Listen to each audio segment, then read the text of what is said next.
ঝাড়গ্রামের ঘটনায় রাজনৈতিক সংঘাতের কোনো সম্পর্ক নেই। কমিশনের তরফ থেকে ভিডিও প্রকাশ করা হলো। নির্বাচনের কিছুক্ষণ আগেই ঝাড়গ্রামে ক্ষত বিক্ষত দেহ উদ্ধার হয়েছে, সেই ছবি কিন্তু আমরা দেখেছি।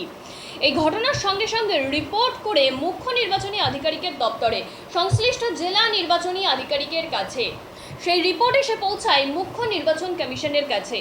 রিপোর্ট অনুযায়ী মৃতের নাম উত্তম মাহাতো, বাড়ি লালগড় থানার বেলাটিকুড়ি অঞ্চল, কুরকুট শোলে। উত্তম মাহাতোর সঙ্গে রাজনৈতিক কোনো সম্পর্ক ছিল না, পেশায় তিনি একজন গাড়ি চালক ছিলেন বলেই জানা যাচ্ছে। কর্মক্ষেত্র থেকে বাড়ি ফিরে বন্ধুদের সঙ্গে মদের আসরে বসে সেখানেই খুন হন। আজ মৃতদেহ উদ্ধার করেছে পুলিশ। এই বিষয়ে আরো বিস্তারিত জেনে নেব আমাদের প্রতিনিধির কাছ থেকে। আমাদের প্রতিনিধি বিদীপ্ত, নির্বাচন কমিশন থেকে ঠিক কি জানতে পারছো?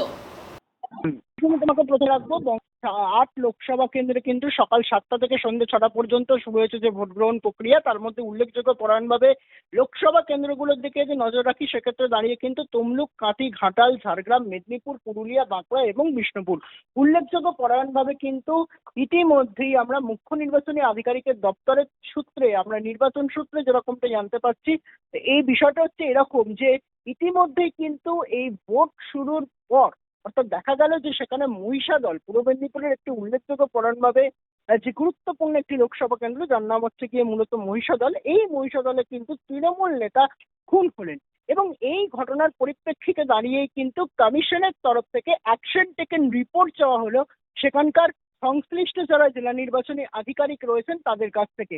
এখন এই যে মহিষাদলের তৃণমূল নেতা যিনি খুন হলেন, আর তাকে যে নির্বাচনী যাতে কোনো রকম ভাবে এই খুনের পরিপ্রেক্ষিতে দাঁড়িয়ে কোনো রকম ভাবে যাতে বাধা হয়ে না দাঁড়ায়, অর্থাৎ সকাল 7টা থেকে সন্ধ্যে 6টা পর্যন্ত শুরু হয়েছে যে ভোট গ্রহণ প্রক্রিয়া, যা 6টা পর্যন্ত হবে, এবং ইতিমধ্যেই যাতে কোনো রকম ভাবে সেই বুথ কেন্দ্রে কোনো রকম ভাবে যাতে বিশৃঙ্খলা পরিস্থিতি না ঘটে, এই সকল কথাকে মাথায় রেখে কিন্তু কমিশনের তরফ থেকে বলা হচ্ছে যে সেখানে নির্বাচনী কাজে যাতে কোনো রকম ভাবে বাধা সৃষ্টি না হয়, তার কথা মাথায় রাখছেন তারা। এবং অন্যদিকে দাঁড়িয়ে কিন্তু এই যে সেখানকার সংশ্লিষ্ট জেলা নির্বাচনী আধিকারিকদের কাছ থেকে যে রিপোর্ট চাওয়া হয়েছে মুখ্য নির্বাচনী আধিকারিকের দপ্তরের তরফে, এই রিপোর্টে কি উল্লেখ করা হয় সেটাই কিন্তু এখন নজর রাখার।